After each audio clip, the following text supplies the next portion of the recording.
Buenas. Qué hermoso compartir escenario con Ale y con Dano. Es gracioso porque antes con ellos yo compartía, íbamos a los eventos de emprendedores y éramos los emprendedores que recién empezábamos, jóvenes y todo, y ahora venimos a contar la historia porque ya somos viejitos. Entonces ya nos toca a nosotros. Y bueno, el título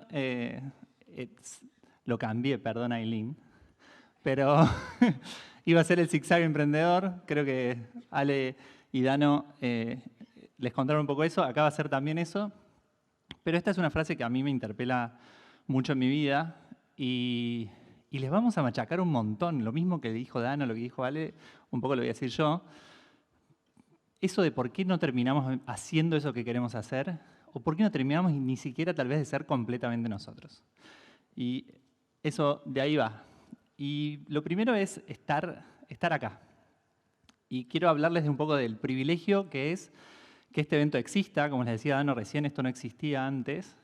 Es espectacular que se hayan juntado 1000 personas hoy en Neuquén y nosotros somos privilegiados. Y está bien reconocer ese privilegio. Ahora, ¿qué hacemos con eso? ¿Cómo aprovechamos esas oportunidades que a veces el privilegio nos trae en nuestras vidas? Hay que usarlas. Y un poco lo que les quería contar de mí y en mi propio camino. Primero es esto de estar siempre en movimiento y hablar de que construirse lleva tiempo, hay que hacer, hay que moverse, hay que agarrar esas oportunidades y lo quiero contar desde el lado de lo que fue mi propia historia. Esto no voy a ir cosa por cosa, es de cuando yo era chica, ahí ya pueden sacar mi edad si quieren, en parte, pero en el colegio ya era insoportable. Yo quería hacer todo. Y un poco fue eso, aproveché todo lo que se me presentó. En el colegio hice deportes, hice Junior Achievement, mi primer contacto con el mundo emprendedor desde donde estaba yo. Me metí en hacer diseño de páginas web cuando no tenía idea y no sé por qué la universidad me becó por eso. Hice intercambios, que creo que es clave. Mis papás tuvieron la chance de poder pagarme para que estudiara inglés y tenían muchísima razón. No se mientan con que en la IA los va a salvar de no aprender inglés. Aprendan inglés igual. Es de lo que más me ha dado oportunidades en la vida. Y si no se dieron cuenta, soy de Córdoba. El acento lo tengo medio flojo ya porque hace 20 años me mudé a Buenos Aires porque yo quería emprender en Internet. No decíamos tecnología, en la industria tecnológica. En mi época decíamos la industria de Internet. Y me mudé porque quería en algún momento entrar a ese mundo y ser parte.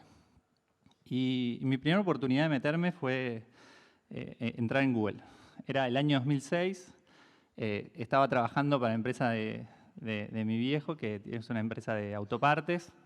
No me copaba tanto vender bujías. Entonces, vi en el diario que en Clarín que Google iba a abrir oficinas en Argentina y me mandé currículum. Y tuve la oportunidad de entrar cuando esta compañía era como si hoy entraras a trabajar en Anthropic o en OpenAI, era parecido. Todos querían ser parte, nadie entendía cómo hacían plata en esa época. Hoy nos damos cuenta porque vemos los anuncios por todos lados, pero en ese momento no era tan fácil. Y era la oficina nueva, los puestos de trabajo eran grandes, o sea, a vos te tocaba hacer algo que todo el tiempo te decían, no, y podés hacer esto también, y esto, porque al ser una oficina chica, necesitaban que cubriéramos más cosas que la gente en Estados Unidos no, ellos hacían una sola cosa. Pero estuvo bueno porque eso me permitió crecer. Y no era una compañía que destacaba solamente en la tecnología que desarrollaba. Tenían técnicas de management muy avanzadas para la época, cómo era trabajar en esa oficina, cómo trataban a los empleados. Yo aprendí muchísimo ahí. Pasé por 4 posiciones. Como les dije, hice primero soporte al cliente, hice chequeo de políticas, fraudes, chequeaba spam de clics para devolver la plata a los anunciantes. Traté con editores de segundo nivel, de primer nivel, terminé firmando contratos para YouTube. Los primeros contratos de YouTube Argentina los gestioné yo, quería trabajar ahí, no hubo puesto, así que tuve que buscar otra cosa y encontré una posición en Brasil y me fui a trabajar de gestora de proyectos. Era la única persona para toda América Latina para una posición que en Estados Unidos eran decenas mis compañeros. Y estuvo buenísimo, era una locura. Yo gestionaba tal vez 100 campañas por mes y mis compañeros 5, porque eran campañas muy caras y muy complejas, pero eso me dio mucha visibilidad y oportunidad. Y también en un momento mis jefes dijeron, y te contrata gente. Y fue mi primera oportunidad de empezar a liderar, que era otra cosa que yo quería hacer. Yo quería escalarme a través de personas y de equipos, y fue ahí donde empecé a aprender a hacer eso. Y me iba bárbaro. 5 años, estaba buenísimo. Vivíamos en Brasil con Lula. Como argentinos nosotros sí sabíamos cuánto cotizaba el dólar, que era 2 reales un dólar, y era buenísimo. Ahorrábamos plata, podíamos sacar un crédito para comprar una casa, algo que nunca me pasó acá, y renuncié. Vino uno de mis clientes de cuando trabajaba en AdSense, en Google, y él había emprendido ya, había levantado capital, era emprendedor tecnológico, y me dice, che, me voy de mi otra startup, me gustaría que te sumes, tengo una idea más o menos hecha, pero si querés, sumarte. Y la oportunidad tocó, y como soy insoportable, dije que sí. Hice una call por Skype, obvio, en esa época, y salí y le dije a mi mujer, che, cagamos.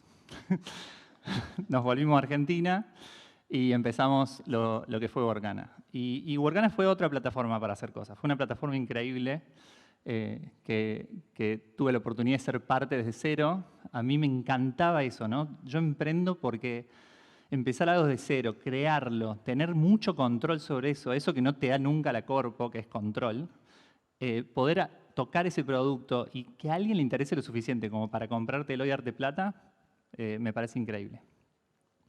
Y Workana empezamos en 2012. Eso fue, ahí estamos los 4 fundadores, no nos conocíamos los 4 juntos. El de rojo, Mariano, vivió en Miramar. Y eso fue un 1 de mayo de 2012, el Día del Trabajador, para una plataforma de trabajo, así que estuvo bien. La homepage era hermosa, no se ve muy bien acá, pero les juro que en ese momento era el diseño que todos teníamos que tener. Esa fue nuestra primera oficina en Puerto Madero. Estábamos en un piso 35, así que nos visitaban los caranchos. No sé si nos querían comer a nosotros o tal vez se dan cuenta que casi moría todos los días la empresa. Levantamos capital, nos fue bien. Encontramos una máquina de crecimiento. No es solamente ese product market fit que hablaban los chicos, sino también a veces es encontrar una manera de crecer saludablemente. Y nosotros tuvimos eso al principio con Google AdWords, éramos muy buenos y nos dio la ventaja de crecer más rápido que nuestros competidores, lo que nos permitió en algún momento no solamente levantar la seed, la primera ronda, sino levantar la serie A después en el segundo intento, porque el primer intento lo fallamos catastróficamente. Nuestros inversores nos habían prometido levantar la serie A con nosotros, y en un momento ellos cambiaron de foco, nos dijeron, che, no, estás a un mes de levantar la ronda, nos dijeron, vamos a hacer otra cosa. Así que salimos así nomás. Y como decía Ale, hay que tocar muchas puertas. Bueno, fuimos a tocar puertas y todos nos dijeron que no. Así que 1 año después lo logramos. Y levantamos la serie A y a los pocos años hicimos una ronda más grande porque se nos había ocurrido que todo lo que habíamos hecho en Latinoamérica, Workana opera desde Latinoamérica para el mundo, con talento latinoamericano para otros países y entre estos países. Queríamos hacer lo mismo en el sudeste asiático porque habíamos hecho un estudio y daba que podíamos replicarlo. No nos salió bien. Después de la pandemia matamos el proyecto sudeste asiático, pero seguimos creciendo mucho tiempo, ¿no? En la pandemia duplicamos. Workana, uno de los hitos más grandes es esos 25.000 proyectos por mes que se publican en la plataforma, sigue siendo un número parecido hoy. Esa fue nuestra última oficina antes de la pandemia. Después de la pandemia vimos que teníamos oficina y no lo usábamos, así que todo el presupuesto de oficina lo pasamos a viajes para poder juntarnos. Esa es no se ve nada bien, pero bueno, es la homepage más actualizada. Y estaba todo bien. O sea, estaba todo lo que yo les había dicho que quería hacer, lo había conseguido. Me había ido bien, me había metido en el mundo de la tecnología, me había metido en el mundo de Internet. Era emprendedora, nos iba bien, me había casado, tengo 2 hijos, tenía perro. Estaba todo espectacular. Pero todo tenía como no lo podía saborear bien, no lo podía disfrutar. Era como todo, era medio sepia. Y eso era porque yo desde que era muy, muy chiquita, 9, 10 años, sabía que me pasaba algo, nunca lo había entendido del todo, sobre todo a esa edad. A mí me habían dicho cuando era chica que yo era nene, y eso es lo que me habían... vos sos nene, obvio, y eso es lo que tenés que ser. Y a mí me pasaba que yo decía, no, yo quiero ser nena. No sé, y no sabía si había otra gente que pensaba lo mismo que yo, no sabía si todos se preguntaban lo mismo. En un momento pensaba que todos se deben... Es obvio que todo el mundo, ustedes también, vos también pensás, ¿por qué no soy del otro género? Era el año 1991, no tenía idea de que existía ser trans, pero sí me di cuenta que no era lo que se esperaba de mí. Yo era la hija más grande, hacía todo bien, como vieron, entonces me callé la boca. Y eso que supe que era mi secreto, dije, esto es el secreto que la gente se lleva a la tumba, este es el mío. Ya está, esto no lo digo nunca, lo dejamos así y listo. Llegó el año 2019 y esto estaba a punto de explotar. Esto fue en TEDx Córdoba, que me invitaron a hablar en su momento. Fue una experiencia increíble, pero yo ahí, aunque lo disfruté un montón, por dentro estaba en un momento muy, muy difícil de mi vida. Hacía poco más de un mes, por primera vez, le había dicho a mi mujer que yo era trans. Y fue lo más difícil que hice desde que nací. Pero eso me trajo un montón de cosas. En el medio, esto fue lo que me dijo mi papá cuando le dije que era trans. Se lo dije un viernes y un domingo a las 8 de la mañana me llama y me dice, vamos a caminar, dale, vamos a caminar. Y me habló 1 hora y media, pero lo único que dijo, o lo único que fue, vas a perder todo. Vas a perder tu casa, vas a perder tu familia, vas a perder tu trabajo, no vas a tener amigos. Y está bien, o sea, está bien que él piense eso. Digo, y hoy es nada que ver, ¿no? Pero esto fue hace 5 años.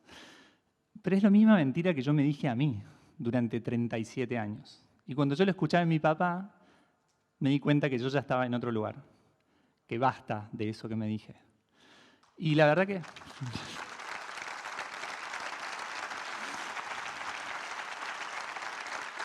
Gracias. Y a veces me dicen, qué valiente, Eli, lo que hiciste. No sé si valiente, yo ya estaba harta, la verdad, de todo lo que me pasaba. Y un poco, como dijeron los chicos, esto es la vida, no es emprender, un poco jugué el pleno. Dije, no sé qué va a pasar. O sea, realmente con mi mujer, que era por ahí, quien realmente yo no quería perder en mi vida era mi mujer. Y quería hacer todo para que eso saliera bien. El resto no me importaba. Era como, bueno, no sé. Mis hijos, obvio que les tenía más fe, eran niños. Y empecé mi transición. Hice mi transición, más o menos, son límites difusos lo que tiene este proceso. Fueron 3 años y fue mucho mejor de lo que yo creía. Fue espectacular. Obvio que fue una montaña rusa, hubo momentos muy, muy, muy difíciles, pero recibí muchísimo cariño. Cuando les conté a mi socio, cuando le conté a los chicos de Workana, mandé un mensaje un viernes a la tarde por Slack y me fui a la casa de una amiga y no lo miré por 3 horas. No sé qué va a pasar acá. Y cuando volví había cientos de emojis hermosos, un montón de mensajes, fue increíble. A los meses le conté al mundo, en noviembre de 2021, lo hice público y después seguí mi proceso públicamente, pero con mi transición personal. Y fue cuando estaba terminando ese proceso, o por lo menos cuando yo sentía que ya, bueno, acá estoy yo, que se acerca la gente de Forbes y me dice, che, Eli, o sea, Flor Radici, que es una periodista, me dice, quiero hacer una nota de Workana, pero también hablar un poco de vos y demás. Dale, genial. Yo siempre en la compañía fui quien hacía las notas, hacía prensa, hacía la comunicación, me gusta el escenario, entonces no tenía problema. fui a hacer la nota, hacemos la nota con Flor, fue re linda, y cuando habíamos hecho fotos también, y cuando termina la nota me dice, bueno, Eli, te tengo que decir algo, no te lo debería decir, no sé si lo vi a Alex acá, pero me parece que no, al director de Forbes. Y me dice, no la reten a Flor, y me dice, te tengo que decir algo, tal vez la nota vaya a tapa. Yo no lo podía creer, porque y totalmente inesperado. Y a la semana me confirma Flor que la nota iba a tapa. Y tardó un par de semanas más hasta que tuve por fin la revista en mis manos. Y cuando agarré la revista, no podía pensar en otra cosa que fuera llevarle esa revista a yo de 10 años y decir, che, Eli, mirá, acá estoy, acá estás, y va a estar todo bien. Es lo único que quería hacer. Y fue como un cierre para mí. La verdad no perdí nada. Y yo creo que cuando las personas pueden ser completamente ellas, solamente perdés límites y todos ganamos. O sea, las compañías ganan, vos ganás. Es demasiado valioso como para que la vida se transforme en algo que no estás vos en ella. Workana siguió y sigue. Tuvimos años muy buenos, después de la pandemia que habíamos crecido un montón, casi la vendemos, esa es historia para otro día. Y yo después de esa 90 me doy cuenta que el mercado había cambiado, que quedarse en Workana y tal vez que en algún momento se venda o se convierta en algo más grande, iba a llevar tiempo. Entonces pensé, bueno, hasta acá estoy yo. La compañía no le iba tan bien en ese momento, entonces la ordenamos un poquito, me quedé un año más y después hablé con mi socio y le dije, che, me quiero, mi tiempo en Workana creo que terminó. Yo también había cambiado mucho, no solamente físicamente, sino que quería hacer otras cosas. Y desde entonces vengo haciendo un montón de cosas nuevas. Empecé a crear contenido, doy clases en UDESA, empecé a participar más de eventos, trato de ayudar a mujeres emprendedoras. Estoy tratando de hablar por el colectivo LGBT, sobre todo el colectivo trans, porque dentro de ese colectivo yo soy una privilegiada y tuve oportunidades en mi vida que la mayoría de las personas del colectivo no tuvieron, no tienen. Participo con Endeavor o con quienes tratando de transmitir un poco lo que podemos hacer desde el emprender. Hice amigas, escribí un libro también. Creo que Ale, mi editorial, tampoco está tan contenta. A mí me encantó. Y hoy estoy en una etapa de aprovechar esto que les decía Dano recién. Creo que esto que estamos viviendo es una oportunidad generacional, lo van a escuchar todo el día, lo van a escuchar acá, lo van a escuchar acá al lado, lo van a escuchar de los emprendedores con los que hablen. Y yo que por ahí fui de las personas que probó Internet por primera vez a los 17 años y era 1998 y me robé una clave de la universidad para poder probarla. Creo que eso que iba a cambiar todo, que era Internet, esto no sé si es mucho más grande. Es algo increíble, hay un poco de hype, pero lo que le decía Dano es verdad. O sea, en el último año yo no soy técnica, soy de negocios como los chicos, y empecé a hacer aplicaciones porque es como que alguien que sabe crear negocios digitales, pero que no podía programar ni diseñar, de repente tenga eso en su casa. Y es eso, o sea, he creado muchas aplicaciones, estas son algunas de las que estoy trabajando, algunas facturan, otras las hago para clientes y otras son proyectos que quiero que se conviertan en startups grandes, todo desde acá. Y hoy realmente no importa dónde estés, no te tenés que mudar de Córdoba a Buenos Aires, de Neuquén a Buenos Aires o a Miami o a San Francisco. Lo podés hacer desde tu casa con una computadora, una cuenta de alguna IA muy buena. Si tenés una computadora muy, muy, muy buena, ahora los modelos abiertos, el último que salió la semana pasada de Qwen es tan bueno como el modelo de cloud de hace 6 meses. Y podés hacerlo con el costo de electricidad, tenés inteligencia en tu casa.